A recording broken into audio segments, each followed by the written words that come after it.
for our first demonstration using a must training technique, we're going to use a traditional lat pull down to the front. Now, when you watch this exercise while I'm demonstrating it, watch for the grip. We'll show you how the loose grip can take out all the forearm and all the bicep.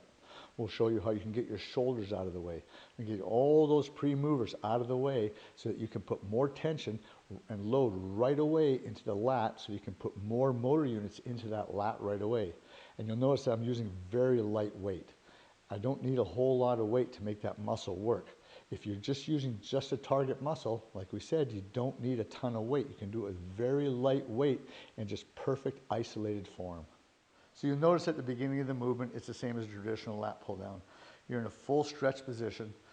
You'll notice though that my grip on the bar, I've only got 3 fingers on the bar. I don't gripping over. What this does is this releases the tension and the load on the forearm. So the brain senses no tension, no load there.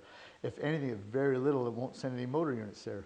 Then we need to get the biceps out of the way. The bottom of the bicep is out of the way just from the grip. Next is the shoulders. The shoulders is a big mover in this. We need to get them out of the way so the lat gets more motor units. How do we do that? We just sink the shoulder down.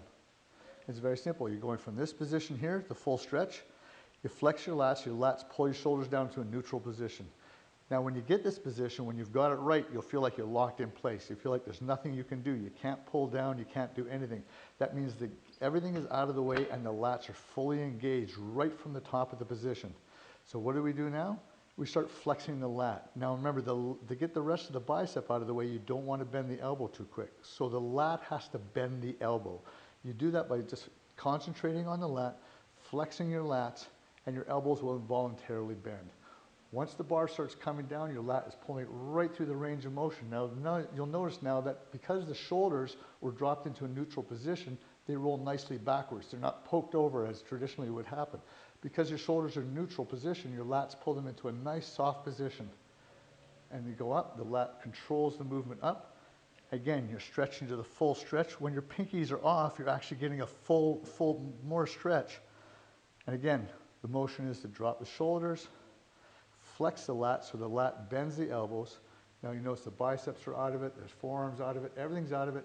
Shoulders into a nice neutral rollback, squeezing the lats flex in the back, and the lats let it go again. And up to the top to a full stretch.